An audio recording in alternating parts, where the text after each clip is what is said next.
I just released my first song out into the world, which is called Boy Bi, which is like my way of coming out. So you wrote a song about being bi before you had even come out. Now that's some real bisexual energy. To come out as bi through song, absurd. Like, that is like essentially the closest thing you can get to like a scientific diagnostic test to determine if this person is bisexual or not.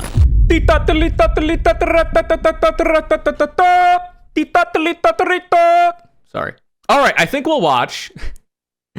I spent a day with bisexuals. Now, I spend more than a day with bisexuals because I believe I live with 2 pansexuals and I am pansexual myself. Not to say that I am incredibly turned on seeing very nice, firm, well-rounded and curvy cookware, but just the fact that I don't have a preference for the gender identity of the people I'm attracted to. I just have aesthetic preferences for what I find attractive in people. So I don't care what genitals you have. I don't care how you identify when it comes to how I assess who I'm attracted to in a romantic or sexual engagement. If I find you attractive, I find you attractive. Now, theoretically, I could have been one of the people Anthony Padilla spent a day with. In my view, there is no war between bisexuals and pansexuals. Bi-pan solidarity into the future. Let's go. But, I mean, it just seems to be the case that they're the same thing, pansexual and bisexual. But certain people will prefer to refer to themselves as certain things. And whatever you decide to use is completely up to you. I don't care. There are some weird arguments that we might get into in the video in regards to, you know, how people see the term bisexual versus pansexual. I really don't think there's a war going on here, though. But we'll see. Let's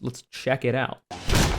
My name's Anthony Padilla, and today I'll be spending a day with bisexuals to uncover the truth about this widely known, yet massively misconceived sexual orientation, including why some people shun bisexuality and call it inherently transphobic, and how one of the people— That's the silly argument. That's the silly argument that I was just referring to, by the way. Oh, also, by the way, just really quickly, we've actually watched Anthony Padilla's videos in the past on stream. The shifting video on my channel, which I have a lot to say about because I have a lot of interest in lucid dreaming, and my view shifting is just lucid dreaming with extra steps. You can get a link to that in the description. There's probably going to be a card up there as well. It's a good video. You should watch it. But regardless, Anthony Padilla seems to make really good content, so this should be pretty cool. Bi is transphobic? That doesn't even make sense. We'll get into it when we get to it, I'm pretty sure. By the end of this video, we'll find out if identifying as bisexual has been a wholly empowering experience, or if openly using this label has placed them inside a box, inadvertently inviting more judgment than ever before. Hello, Jesse. Hello.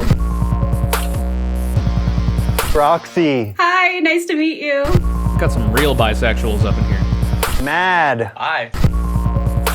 Holy imagine your name being Mad. That's kind of sick. I'm not gonna lie. That's an awesome name, in my opinion. Can you define what bisexuality means? Bisexuality means being attracted to my gender and other genders. Basically everyone who's hot. True. I'm just attracted to attractive people. Hot That's people where is the my line type. is drawn. What are some of the most common misconceptions that you hear about bisexuality? That it's easier to date. Like, I'm still single, even though I'm attracted to more than one gender. Yeah, but you got double the trouble, baby. You got so many. Yeah, you've got more options, but you also have more probability for, you know, rejection, you know? Some people have problems with analysis paralysis. It's not necessarily the case that, you know, just because you have more options that you'll have a better time about it. Many options? Oh, by the way, for anybody watching this on YouTube, I'm wearing this outfit, the Hermione Granger fit, because it's currently Christmas Eve. Gonna be Christmas in almost less than 3 hours, 2.5 hours. Options, still single, still by myself. Was there a moment when you realized that the attraction that you felt didn't exactly fall into the societal default? I remember in elementary school, like, everyone was attracted to the guys that could run the fastest. It was very primal. They're going to... Yeah, the fast boys. Let's go, chat. For me, I understood the most about my sexuality around, like, really late, actually. Around, I think, like, 22, 23, 24-ish. Up until then, I had always assumed that I was just heterosexual, the default, you know, the way I was socialized. I can't remember a lot of times in the past where I've been, like, attracted to the same gender. It's also the case that when I was a lot younger, the like feminine men, for instance, were not as popular as they are today. Today we have what are called femboys, as much as I do and don't like that term, especially a lot of the conceptions that come with it. Nowadays, luckily, because society continues to progress forward, men are allowed to be more feminine, and that's a good thing. And obviously to varying degrees. You know, you have your standard gay with the, you know, the button up with the chest mildly exposed, the well-kept, you know, metrosexual kind of look. Or you have like people that essentially just dress like society would expect women to, you know, which is kind of me, right? Now, in my view, there is a specific aesthetic for what femboys will dress like. And this is certainly it a little bit, you know? We've got the oversized shirts with showing leg. Usually a lot of the time it's a lot of thigh highs, short skirts, crop tops. I try to deviate from the norm in some ways if I can. But so like this is a stereotypical femboy fit easily. We got the thigh highs, we got a garter. This was the point, was to be stereotypical femboy. And I bring this up to say, not only did I understand my sexuality to include feminine men, like extremely feminine men, I should say, not only just women, then that's when I became aware that, oh, pansexual seems to match me more, especially when we, you know, bring in the fact that I am trans and that, you know, I have been attracted to other trans people in the past and probably will again in the future and stuff like that. After that, I realized that, you know, pansexual seems to match me pretty well. And I just skipped over bisexual. Wasn't being a feminine man basically confined to the gay community in the past? I'm pretty sure, yeah. And even then, I don't know how feminine people got. I mean, obviously people have been, like men have been super femme since the dawn of time. It's just a matter of how open you could be about it and stuff like that. So you had people like Prince, for instance, who was very feminine, but he was also a mega celebrity. So you get more of a pass for being super feminine as a man if you are a big celebrity. Whereas if you're just an average Joe, sometimes you run into a lot of trouble. And that's not to say that Prince wouldn't also run into trouble, because I'm sure he has in his life. But it's just seems to be more accepted for celebrities to be that way. Fresh on me. But then at the nowadays, luckily, that's changed. And a lot of people are more willing to be feminine or gender nonconforming in a general sense, which is really cool.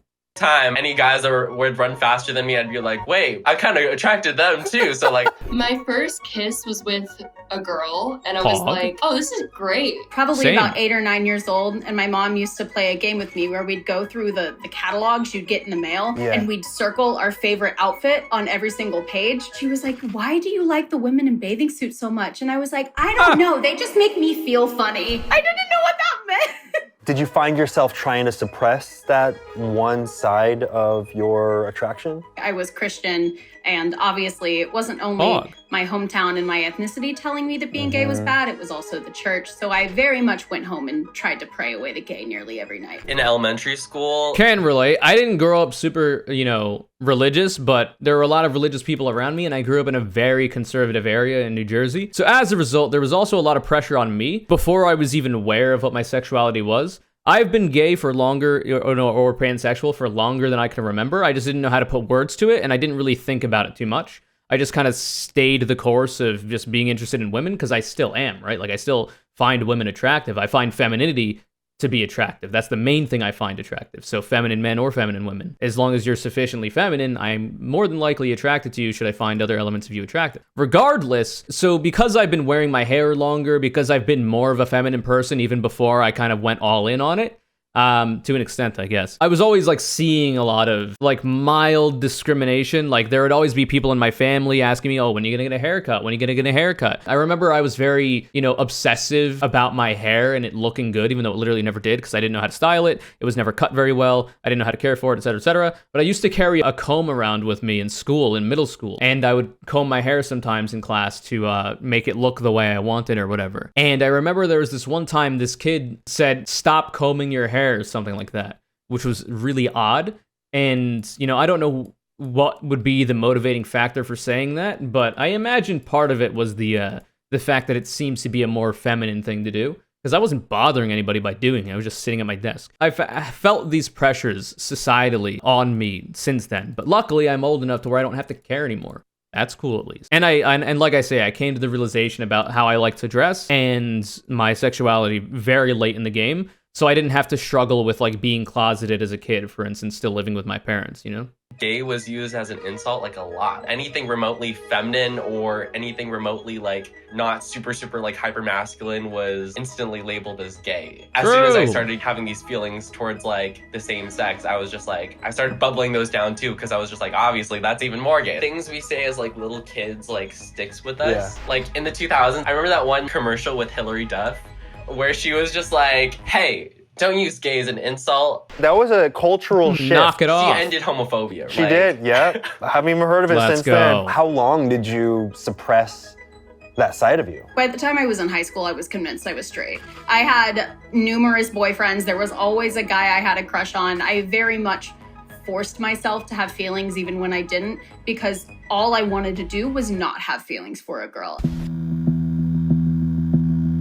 Do you remember the moment when you fully came to terms with your sexuality? I didn't fully come to terms with it until, honestly, I came out online. Wait, you came out online publicly before personally with relationships, people that you know? Yes. I felt more safe coming out online first. And I was like, well, if I have that and like that community supporting me, anything else that comes my way will be a lot easier to deal with. There was this guy and he was very openly trans.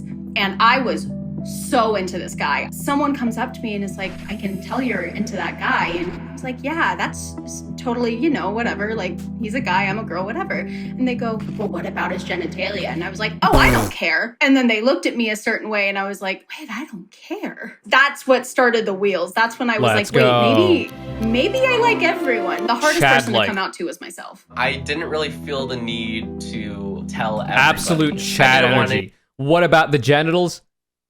I don't care. Very Chad-like. Anything to change between me and other people if I made it like a big thing. What was it like coming out to your parents? I actually came out like publicly to my mom on TikTok. Wait, how do you come out to your mom on TikTok? I just released my first song out into the world, which was called Boy Bi, which was like my way of coming out. So you wrote a song about being bi before you had even come out. Now that's some real bisexual energy. That's some extra shit right there. To come out as bi through song, absurd. Like, that is like essentially the closest thing you can get to like a scientific diagnostic test to determine if this person is bisexual or not. To come out with a song, just you can't not be, you know? And then you released that to the public on TikTok. I was listening to these chords and it was minor, major, minor, major. It kept on going back and forth. It just kind of like reminded me about all this like confusion I was feeling at the moment. And then I started singing along instead and I was like, boy, bye, girl, hi, you guy. I'm bi, I cry every time I try to decide. And once it was out, I was just like, I have to tell my mom. So I was like, this is my song. And then I like started the recording and then it went dead silent. She didn't say anything. She just sat there and she went. And then you recorded it too. And that's crazy. We essentially had this whole conversation about what the song meant. And she tells me that she loves me and accepts me and she gives me a hug. Really? Yeah, let's go. Really good job. Good job. I love you, baby. I was really glad, and then we drove home and we got Chipotle. The Chipotle was going to happen regardless of if she was cool with it. I would have needed it if it went bad, and I would have needed it if it went well. That's actually five-head. Come out to your parents at a restaurant so that if things go south, you've got comfort burrito to, you know, fill the hole in your heart. Home for winter break, and I was talking to my mom, and I said, Mom, my best friend Cece just came out as bisexual. And she was like, oh, that's interesting. Wait, were you testing the waters to see how she would react to your friend's coming out story? 100%. So that's when I just decided to throw in, yeah, so am I, by the way. She let out one very loud, I'm sorry, what? And then my dad came downstairs and she was like, we'll talk about this later. And next thing I knew, I get a text from my parents saying none of our family can know. Lumau. And in this way, I will tell everybody in the family. I'm just kidding. You gotta be careful with stuff like that. It does make me want to be like, you know what? Mom, dad, if nobody else in our family can know, I'm literally gonna tell all of them.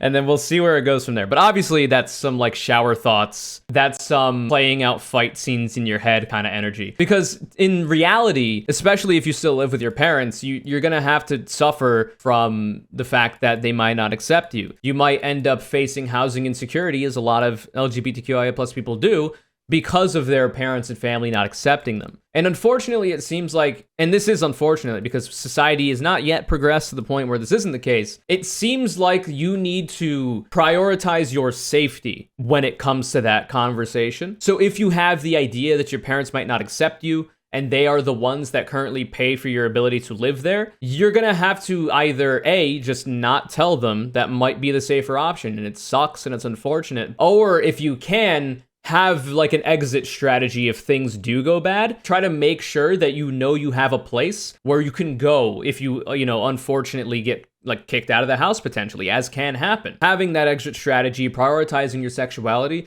it just always seems like that's what you have to do first. So if it turns out that staying closeted is the safest way and hopefully you can get out of there at some point and live on your own, that's what you're going to end up having to do. However, if you think it's worth the gamble and you do have an exit strategy, then, who knows, maybe it works out for the better and it doesn't end up being as much of an issue.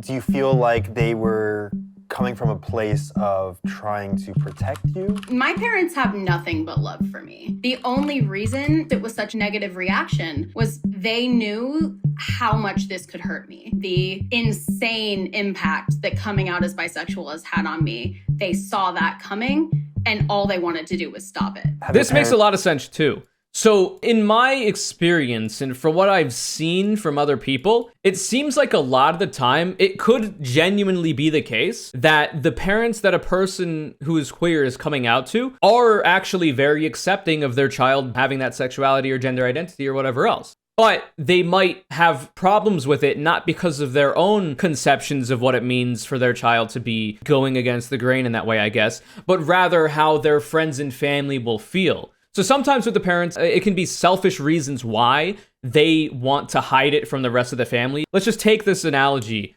this hypothetical. We'll have a father who has a son who ends up being gay. The father in this instance is totally accepting and fine with the fact that their son is gay. However, the father knows that he has a lot of friends and family members that will think of him, the father, as being a failure because his son is gay. Like, you can imagine these conversations happening, right? Where they'd be like, your son is gay? Like, what did you do wrong? You messed up somewhere. That's not the way he's supposed to be. You're supposed to have raised a man. You can see how these things can manifest. And a lot of the time, the selfish reason will be like, I'm fine with my kid being gay, but my friends aren't, and I don't want to, in a selfish capacity, have to deal with my friends and family talking shit on my parenting because of that. Now, obviously, there are other ways that can manifest where it's not selfish, but rather they're legitimately, as this person is describing, the parents are genuinely trying to protect their children, where they do accept that their child is non-conforming thing that they are, but they know that their friends and family and, broader societal things like their schooling or other places will not tolerate that. You could see negative ramifications, especially if you go to like a religious school, I can imagine. Essentially, the parents will try to protect you from that, as this person is suggesting as well. But I'd like to think that the first one where the parents are accepting, or the second one rather, would be the one that I would hope most people are. And I would hope that the majority of the time it's not the first example where it's a selfish reason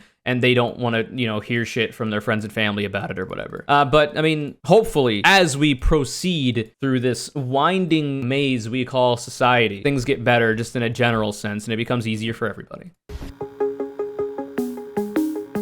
Do you deal with a lot of people who, when they hear the term bisexual, or they hear that you're bisexual, the first thing they think of is sex? I feel absolutely. That's literally most people's conception, if they're more normie, about what that means. But obviously there are broader definitions that we'll use, like you can say biromantic or panromantic or heteroromantic, where sometimes you may not be sexually attracted to the same or opposite gender, but you might be romantically attracted to the same or opposite gender. And being asexual can also play a part in this as well. So because society just conflates romanticism, being romantic, with being sexual, because in most people's minds, romance, the endpoint of that is sex. The endpoint of sex is to procreate and continue your DNA's proliferation in the gene pool or whatever. Very grug, animalistic way to think about it. Because of that, that conflation, this is obviously what it's going to be. Like, I even see a lot of people thinking it's more of just a sex thing when it comes to attraction. Like, probably want to marry a man, but you just want to hook up with a woman for fun. Literally, I'm pretty sure that just manifests as a result of the very grug caveman style line of thought where sex is only for procreation. So because they can't think outside of this very tiny little brain that they happen to have, they just assume that obviously everybody wants to have kids.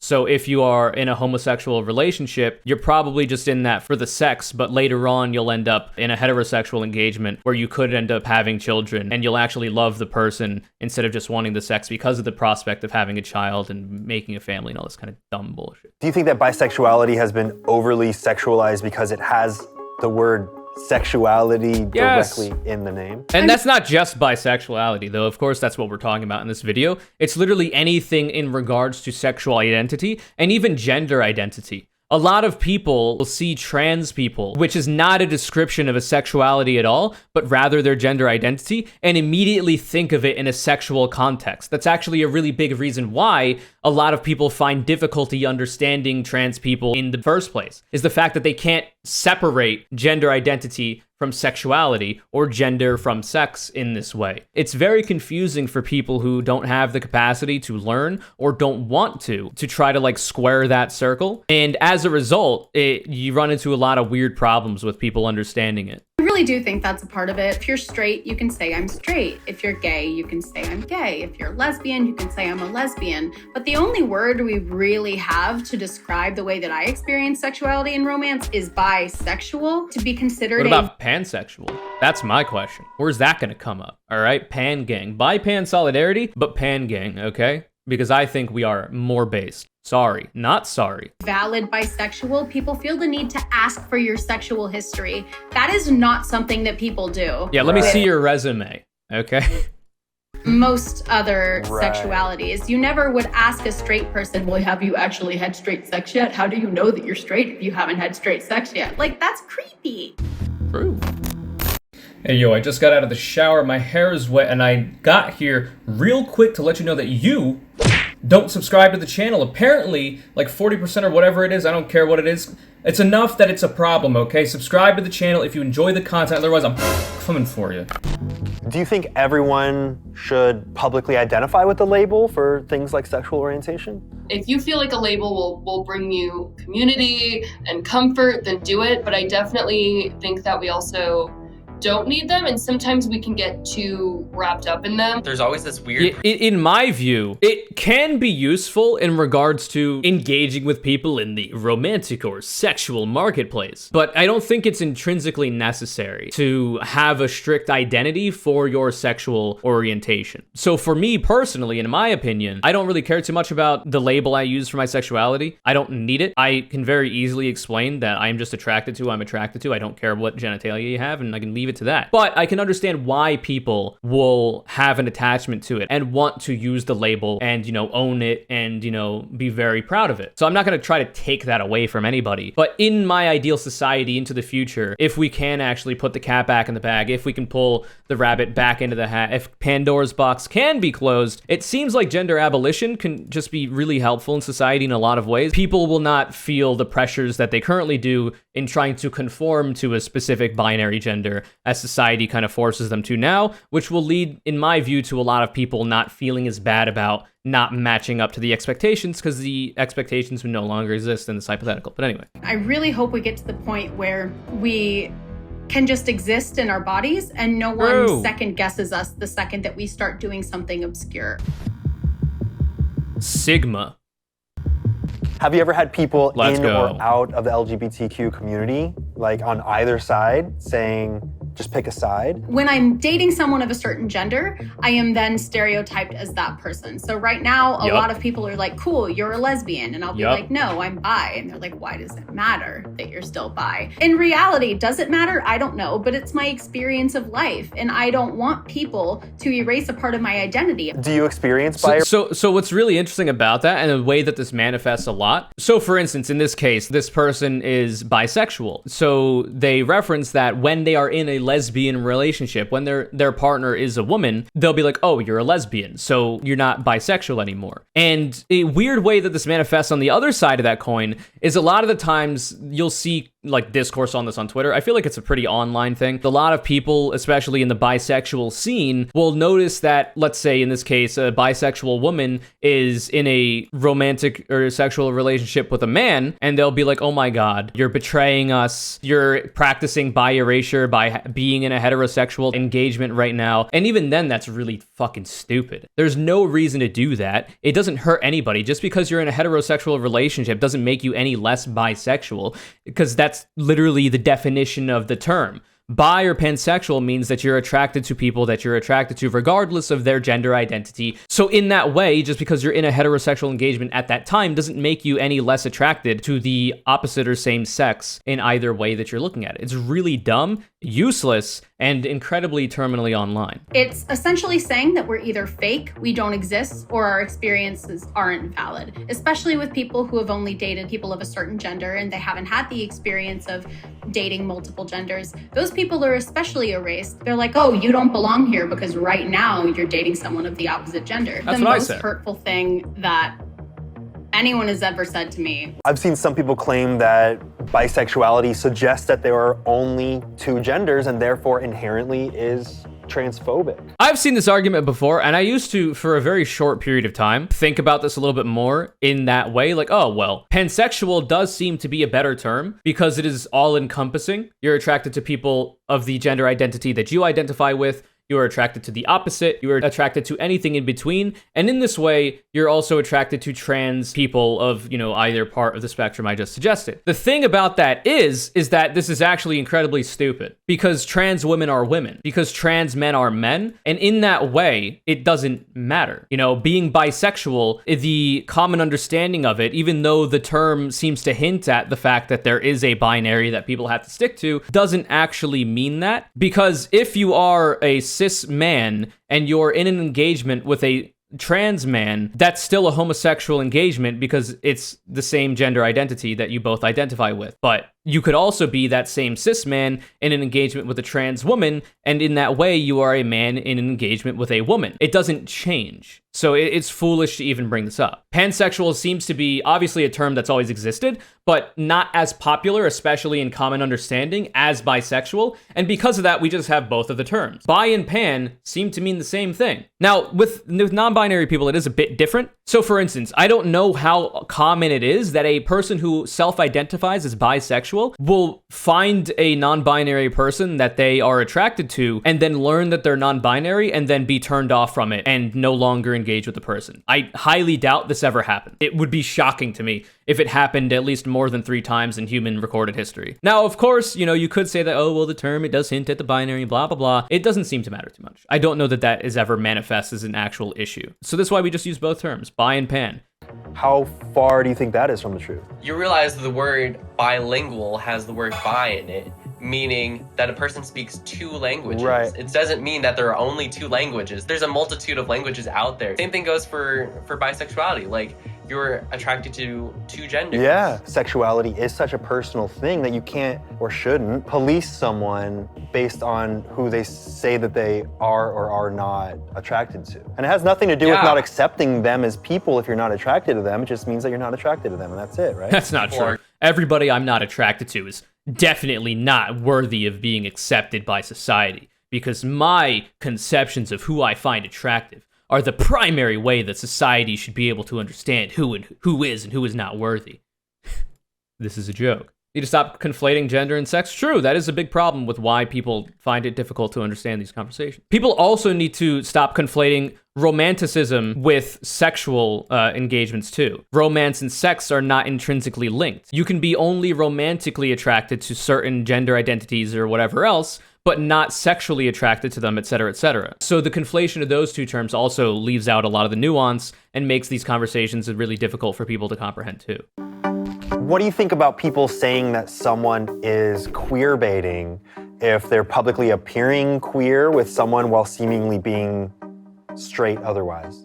I think that it is certainly possible for people to queerbait, kind of in the same way that it's possible to do, what do they call it, blackfishing? So like Ariana Grande has gotten in trouble for this. So in the past, she'll look incredibly pasty white Italian that she is. And then in the future, nowadays, she's using a lot more bronzer on her skin or getting tans and whatnot, even fake tans to make her skin look a lot darker because darker skin seems to be more in vogue or whatever else. Regardless, it's somewhat the same for queerbaiting in this instance, in that I can see how there could be certain people who do queerbait. And this seems to happen a lot with cis men, especially cis het men. It'll be like a lot of the jokes about them fucking around with their bros or whatever, and stuff like this, I think that does fall under the definition of queerbaiting, right? Where like the, slapping each other on the ass in the locker room or whatever, or making jokes about kissing the homies, but you're actually like heterosexual. I do think it's fine to make those kinds of jokes as a heterosexual person, but I think the problem comes in, especially if you are homophobic in some way. I think that's where the majority of issue would come in for that. In regards to like celebrities or whatever else, queer baiting or whatever, I don't know how much harm that it does if the person themselves who is doing the queer baiting isn't homophobic or whatever else. But I honestly haven't thought about it too much, so I'd be interested to see what the people in the video will say. And I think the major issue that manifests here is that there's no way to concretely tell who is what sexuality that they say they are, right? Like, it's the same way that bisexual people previously would be invalidated in that, like, oh, well, can I see your sexual resume? Have you actually sucked a dick as a man? Have you actually, ate the box as a woman? Like, there's no way to possibly know if somebody is lying or not. The only way that that can possibly be done is like if you see that they're incredibly homophobic and damaging in that way to what they're pretending to be. And in that way, you would have to like look at their social media posts, the things that they've said and all this kind of thing. And even then, it's possible to be gay and also homophobic. There are homophobic gay people out there who do traffic in homophobic ideas that can be detrimental to the broader queer community. So it's just a really weird, nebulous place to exist in. You can never really know what somebody's sexuality is when it comes to what they say they are. So in that way, queer baiting, like, I can see it being an issue, but it's really hard to identify, I think. Queer with someone while seemingly being straight otherwise. Now, of course, if a person is actually bisexual, like what I just described is somebody engaging in queer baiting that isn't actually queer, who is just trying to do it for the clout or whatever, which, like I say, is hard to even diagnose if you could. However, the other way that this could be applied is if there's like a genuinely bisexual person in this instance, where people will say they're queer baiting because they're in a heterosexual engagement, for instance, instead of a homosexual one in that way. When people are not ready to come out, but they're kind of just starting to present more queer, it can be really harmful for someone to just be like, queer baiting. It can kind of like shift you back into the closet. It can make you come out like sooner than you're ready. Especially when you don't owe anyone an explanation of your sexuality at all. A lot of people had issues with the Billie Eilish music video that happened a couple months ago. A lot of people accused her of queer baiting and then said, you either have to come out or you have to apologize. Silly. Sometimes we put people into uncomfortable situations where... And by the way, I'm pretty sure heterosexual people are allowed to engage in homosexual activity. You can do that. Like, you're allowed to. It may not be the primary thing you're interested in, but you can do that. Some people will do that in like an experimental sense, where like maybe there are two people that don't know if they're attracted to the same sex. Both of these people are the same, gender identity, and they will experiment, find out that either they are or they aren't. And in that way, if they aren't, those are heterosexual people engaging in homosexual acts. So for instance, you could be homoromantic, but heterosexual. In that you can be romantically attracted to people of the same or opposite gender identity, but only sexually attracted to the same or opposite, etc., etc. And in that way, you could be accused of queer baiting too. Given all of this that I've said, queer baiting as a term just seems fucking useless. It seems dumb. It seems like it could be misappropriated by people like that are ostensibly trying to fight for the queer community, but are actually damaging it by just muddying the waters with this kind of stupid bullshit. Maybe what they were doing is genuinely queer. They're just not ready to really face it yet. Yeah. And that's when we get into a lot of controversial discourse. Man, I need to be on one of these Anthony Padilla videos, man. I got some takes. It is part of my job, but I do feel I am a bit more well-spoken than a lot of the people and able to offer additional commentary that is not being brought up in here, which is why I'm reacting to the video. I'm not talking shit on anybody in the video, by the way. I'm just pumping myself up. This pressure on these people in very public positions to come out and place themselves in a position where they might lose opportunities, or they're just not feeling comfortable with it, or they might not even be out to their family. They're trying to box people. Trying to force people out of the closet in this way, it seems like it is similar to some form of harassment in that it can lead to actual real world harm. So for instance, if you accuse a person of queer baiting when they're actually in the closet and they're not ready to come out fully because they know they could suffer like housing insecurity, for instance, if they still live with their parents and their parents won't accept them, they could get kicked out, etc., etc. Can you imagine accusing a person in that position of queer baiting, forcing them to come out of the closet, and then they actually do, and then they get kicked out of their house? and are like homeless and have to find a way to live. You have in that way indirectly forced somebody into a bad situation. The term queerbaiting just seems to have no utility outside of the very, very, very rare instance where like a homophobic person will do queerbaiting for clout. It doesn't seem very useful, and I don't think it's a good thing that should be continued being used, the term. My college friends and I flirt with each other, even though most of us are straight. It was through being quote-unquote homosexual with them that I realized I'm panromantic. Yeah, I mean, and people will engage in this behavior partly because they think it's funny, partly because it's fun to do, and it could also be partly because they actually might be in a position where they're more open to actually being homosexual and they're trying to figure it out, you know? And I even deal with that at the beginning of my videos when I introduce people. I give every guest, the opportunity to display their pronouns if they want. I receive people in the comments saying, wow, Anthony, you need to make this normal instead of only showing it for, trans people. You need to display it for everyone. From my perspective, I'm like, I don't want to make people feel uncomfortable. I don't want to make people feel forced to label themselves when everyone doesn't need a label.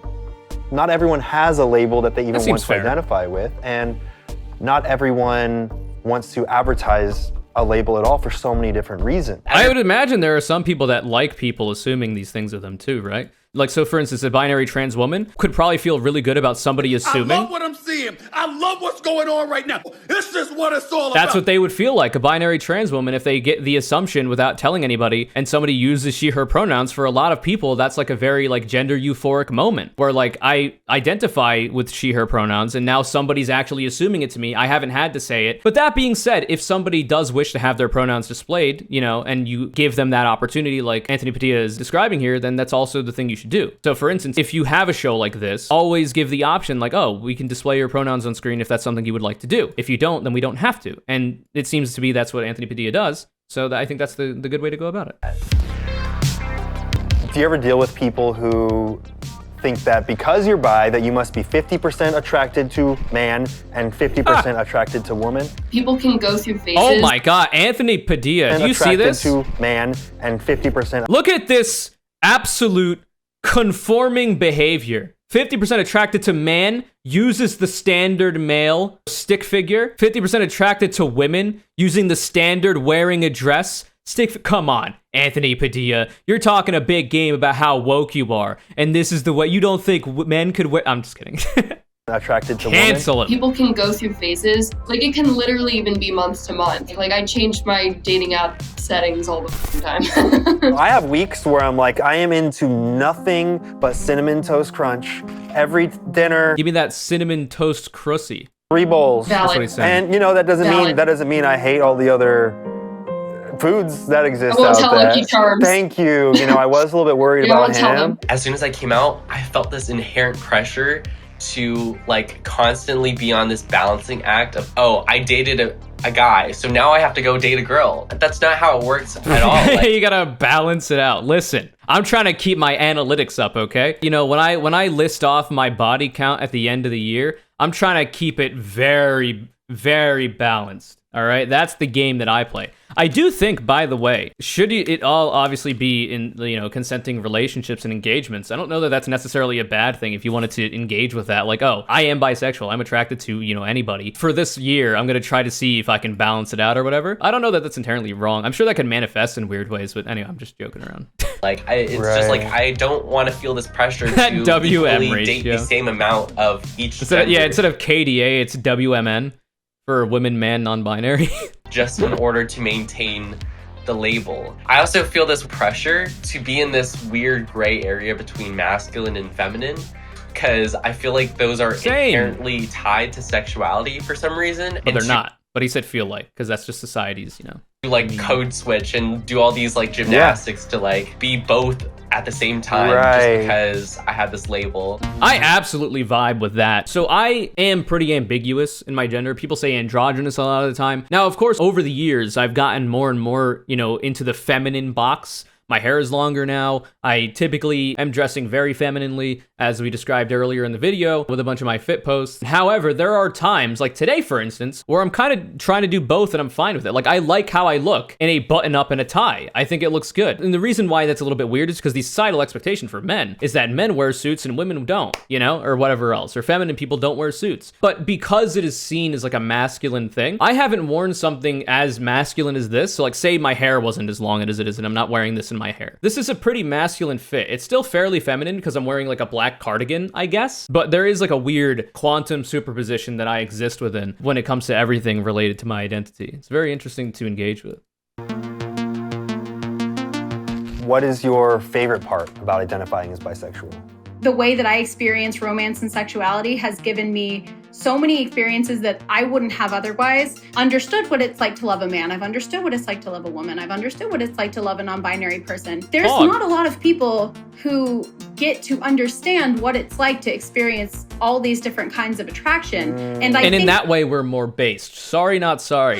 For any people who are incredibly comfortable with being heterosexual, you do you. You're allowed to be that. However, I'm just more based than you. It's just facts, unfortunately. You can't dispute. That those experiences make me a more well-rounded human being, and I understand myself better, I understand other people better, and I wouldn't want to be any other way. If there's anyone watching who feels like they might identify as bisexual, but they feel hesitant in using that label due to the stigma, is there anything that you want to say to them? Stigma, more like sigma. Turn that stigma into a sigma. That's what I'm saying, chat. That's my goddamn take right there, brother, man. Stigma, more like sigma grind set. All right, we're pansexual, we're bisexual, we're proud. Should it be safe for us to come out that way? We're gonna be loud about it. We're gonna be about it. You know what I'm saying? That's how it is. It took me a while to start wearing bracelets as a cis man. Still feel kind of ashamed wearing it in front of a conservative family. Slowly but surely, I'm deprogramming. Yeah. The only person in the entire world that can tell you that you are gay is you. Your feeling towards people of the same gender, straight people don't feel like that. I can confirm that. Yeah, I don't know if you can confirm that, but I can confirm that. Wait, is Anthony Padilla straight? A filthy heterosexual? I can't believe this. I can't watch this anymore. People think that, oh, everyone feels this way. No, not everyone feels this way, honey. You're just gay. And it's fine. You're just bi. It's fine. All right, you got 5 seconds to shout out or promote anything you want directly into camera. Go. All right, let's go. This has been Conure. That's me. Hello. I do just chatting and react type content. You find it on twitch.tv/ConureCC. I stream every other day, 5 and 6 p.m. Pacific time, 8 and 9 Eastern is when the streams usually start. We do just chatting. We do reacts. We do Super Mario 64. It's sick. It's ill nasty. Yeah, it's sick time. Subscribe to Anthony Padilla because both him and his girlfriend are hot. Subscribe to me instead, though, to be fair, but I am also subscribed to Anthony Padilla. I like the sound of that. I agree. Mikey's a catch. I agree. Oh, she is. Trust me, I do know that. I have heard people say that they have... They're both a catch. Anthony Padilla is a very handsome man, very pretty guy. ...fully come to terms with their bisexuality after seeing us together. I'm okay with that. I'm okay with being someone's bi awakening. A lot of your audience is probably questioning themselves right now. I'm gonna be real. Oh, for sure. That's actually true too. Especially for like Smosh. Back in the day when he had the scene boy cut, I can imagine there are a lot of dudes out there who were like, Anthony Padilla, kind of a look that I'm interested in, you know? I can see that being the case back in the Smosh days. The scene boy cut. Look at this shit. I used to have hair like this too. This is the Smosh guy? Yeah, idiot. I'm just kidding. Well, there you have it. I spent a day with bisexuals, and I feel like I've come to understand how the labels that we give ourselves, while extremely empowering, also do so much to change the way that others perceive us. Oh. And any lifestyle that fits outside of the box of what's expected of us is cooler than those that exist within the box. Sorry, cisheads out there. You're just not as cool as me. Can trickle down and affect so many different elements of our lives. Another banger from Anthony Padilla. Let's go. This video is Conure callout as Iron Mage once again. Congratulations for your second win, I think. Really do appreciate the continued support. If you'd like to be the next Conure callout for the first time ever, potentially, all you gotta do is follow me on Twitter @ConureCC, retweet my video links when they go live, same as it always is. Remember to subscribe to the channel, put all notifications on when you hit the bell, leave a like if you like, comment something super nice down below, and I hope you've been having a great holiday season. Thank you.